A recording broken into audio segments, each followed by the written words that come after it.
Hey, welcome to Coaching Changes Lives. In our channel, we come to you fresh every single week with brand new strategies, brand new tips, brand new tactics on how to improve your conversations. Whether you're a leader, coach, consultant, a speaker, this channel is going to be useful for you because we break down some of these concepts that's out there and help you to get clarity about how to improve your conversations. Because guess what? Coaching is all about conversational mastery. The better you improve your conversations, the better you're able to engage someone else. And at the end of the day, coaching is all about influencing someone else because you're helping the person to see the world different, giving them more options, giving them more clarity about themselves, and help them to find congruence in this whole process. So we have been talking about this series, what we call the core competency series, and many people have asked me, Jedi, can you help us to break down a little bit more about the core competencies? Yes, we do, because in our live classes, we go in depth into each one of the competencies at different levels, at the ACC, PCC, MCC level. So if this is the first time you hear about what on earth is this levels and what on earth is this ICF thing about, well, ICF is International Coaching Federation, and that is the governing body of all professional coaches. Today, you have many coaches going around calling themselves coaches, but they never had quite a professional training. So many people have said, one of their excuses that they give is that I don't need training, right? I can coach anyone because I can produce the results. If I can coach anyone and produce the results, I'm a good coach. Well, there's certain truth and no truth in that, because the underlying fallacy in that thinking is that, it's just like if I'm able to help someone with their cough, I can be a doctor. Well, not quite as well, right? There's a certain level of training that needs to happen because that training will give you confidence in your ability to help the person even much better. So I encourage you out there, if you're considering a career as a coach, if you're considering doing part-time as coaching as well, or if you're a leader, you must learn the coaching competency skills, right? So if you want to find out more, stay tuned because we have a lot of exciting programs upcoming. Our programs are done live. We also have online programs that you can subscribe to as well. So if you want to find out more, just hit the description box and learn more about our programs that we have. Or you can reach out to any one of us here at Coaching Changes Lives. We're more than happy to help you. So in this episode, we're going to talk about the ICF core competency number 2, which is establishing the coaching agreement. In the last episode, we talked about these 11 competencies has been around for many years, and ICF has updated them to the 8 new competencies. So I'm going to cover both the 11 and the updated 8 competencies over the next several weeks and months to help you go in depth into them. You will be assessed based on these 11 competencies if you're submitting for your ACC, PCC, MCC application this coming year. So let's take a look at first, what on earth is this coaching agreement? What on earth is that? So coaching agreement is sometimes what we call contracting with the client. So for example, what makes coaching conversations? Well, one thing is this, it's that there's an agreement with the client, right? Agreement to discover what is it that we're going to discover today? What is it we're going to talk about today? So it's not just conversations going anywhere around, but it's conversations that is precise, conversations that's directed, conversations that are that has a purpose and outcome, a clear objective for where we are going forward.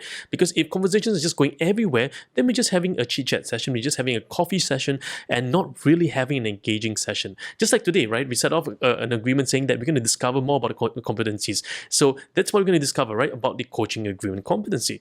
Now, if you've not catched my other videos on the coaching agreement, I have break down more about them in my other videos. So do remember to check all our videos out as well. We go more in depth in some of this. In this video, we're going to look at the larger picture of what coaching agreement is and giving you some guidelines about how you can consider using this in your conversations. So ICF defines the establishment of coaching agreement as the ability to understand what is required in the specific coaching interaction and to come to agreement with the prospective and new client about the coaching process and relationship.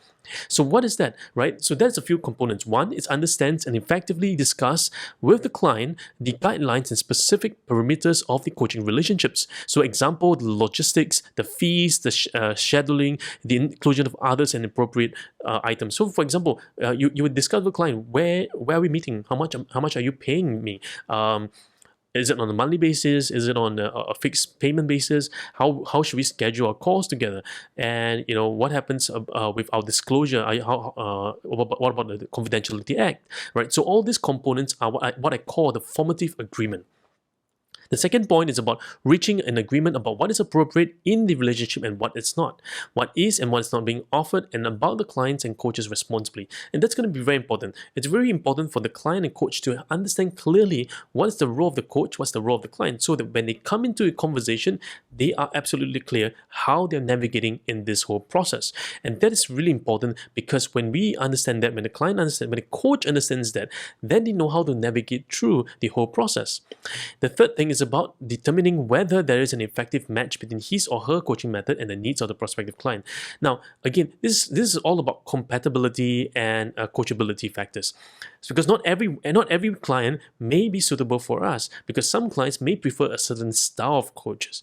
Now, style is not the same as your competence. Every single coach will need to have all these 11 competencies, but every single coach may have his or her style, his or her unique approach, and that's what makes them individuals and makes them really unique. Just like doctors, right? You can have 10 different doctors who are all heart surgeons, but they all have different styles, unique experiences, unique backgrounds, and that's what we call the compatibility factor with the coach and the client. So when there's this factor, when there's a rapport, great, you can go into the coaching conversation. So let's go a little bit further. So in the coaching agreement, there's several categories. When you're looking at the ACC level, PCC level, MCC level, the different components that we look at. So at the broader level, what we look at first is this, that the coach must demonstrate the ability to understand what is required in the specific coaching interaction and to come to agreement with the prospective and new client about the coaching process and relationship in two key areas. One is initially establishing the rules of engagement, and number two is establishing the agreement for the current session. What is it the client wants to work on today, and what will make the next 30 minutes most worthwhile, and establish a focus. Now, this is taken from the ICF core competency rating list. You can also download them from the ICF website. And what I want to do here is to break it down for you and go a little bit more in depth and give you some of my discussion points so that it can help you to consider some of the points as you're preparing for ACC, PCC, or MCC level. Now, at the ACC level, take a look at this. The coach takes what the client says they want to work on at the surface level, attends to the agenda, but little exploration is done. So that's at ACC level. So sometimes as a coach, you may just be asking, Mr. Client, so what do you want to work on? And you just take the client at whatever the client says. And that's okay at ACC level, right? Because you're just starting off in your coaching practice, and it's okay to take at service level. So what I encourage you to do, maybe do a little bit more exploration, because the problem is never the real problem. The problem the client comes to you with is never the real key problem. So applicant will not receive a passing score if the coach chooses the topic for the client, or the coach does not coach around the topic the client has chosen. So for example, the client comes to you and say, hey, Mr. Coach, I would like to focus on losing weight today. And then the coach says, oh, okay, so I hear you, but what I think we should focus on really is about identifying your diet plan, because I think diet is more important first than losing weight. So let's talk about diet plan. Now, if you do that kind of approach, then you will not have a passing score for your ACC level, because you are actually directing the client. You're actually telling the client what they should do, what they should not do, right? So that will not give you a pass. At the PC's level, what we're going to do, we're going to go in depth, not just at the service level, but we're going to go in depth. So let's take a look at this. The coach takes what the client says they want to work on, attends to the agenda with some exploration as to the measures of success for each topic in the session. So you're going to explore now the measures of success. What makes a successful coaching conversation? How do we know that? We discuss more about this in our other videos, so do remember to watch our other videos where we go in depth into this. And also, if you want to be able to have some feedback in the practice, do attend one of our classes as well. So the applicant will not receive a passing score if the coach chooses the topic for the client, or the coach does not coach around the topic the client has chosen, and the coach does not engage in some exploration as of the measure of success for each topic with the client, or defines those measures for the client. And the coach does not engage in some exploration of the underlying issues related to achievement of the outcomes or the agenda, or does not check with the client about whether the client is moving toward what the client wanted from the session. So this is something really interesting, right? So at this point in the PCC level, it's all about exploring deeper with the client, whether this is moving towards the right direction with the client. Because at the end of the day, it's all about the client's objective. It's not about the coach objective. So I will be asking questions to help the client check in with the client and see, hey, is this moving in the right direction? Is this moving in the right way? Is this helping you? Is this serving you? Is this helping you to gain more clarity, helping you to gain more alignment to what you're looking for? If yes, great.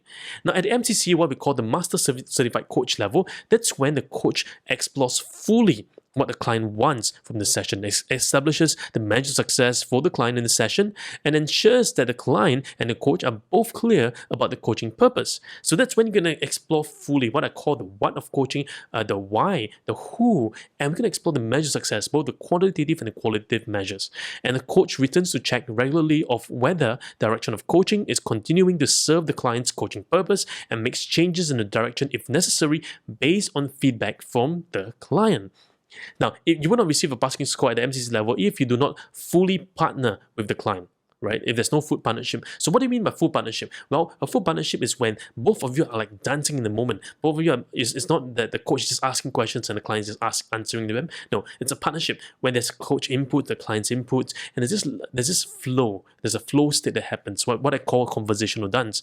And the coach chooses the topic from the client. The coach does not coach around the topic the client has chosen, and the coach does not explore the measure of success for each topic with the client to the degree that achieves clarity about the client's intent or direction for the session, and the coach does not allow for the client full input into the issues that should be discussed relative to the client's stated objectives for the session, or the coach does not check back with the client about whether the client is moving towards the right direction.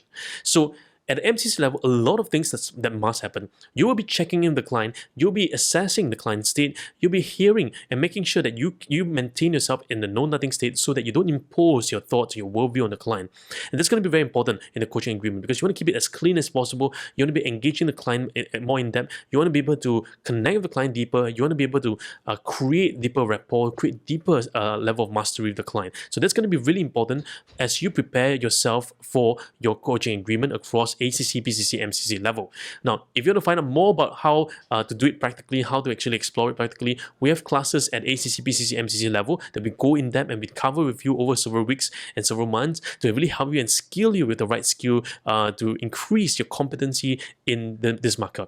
So if you like what you hear and you want us to go in depth more, right, do let us know in the comment section and leave us a comment. What are your thoughts about establish a coaching agreement? What are the challenges? I'd love to hear from you. What are some challenges that you face when trying to establish a coaching agreement with your client, whether it's at the ACC level or PCC level or MCC level, right? Do let us know in the comment section below, and I look forward to seeing you in the next video. And do remember, if you like this video, do share with your friends and get them and subscribe to this channel, right? And I'll look forward to seeing you in our next video where we're going to explore the trust and intimacy with the client. How do we establish the rapport? Remember, in this competency, every single competency is connected together. It's not steps. These 11 competencies are not steps, but they're all interconnected together because guess what? Conversations are interconnected together. So for you to establish coaching agreement, you must have trust and intimacy with the client. So the deeper the partnership with the client, the deeper the level of trust, the deeper the level of safety, the deeper level of intimacy or conversational intimacy with the client. So if you're ready, I'll look forward to seeing you in our next video.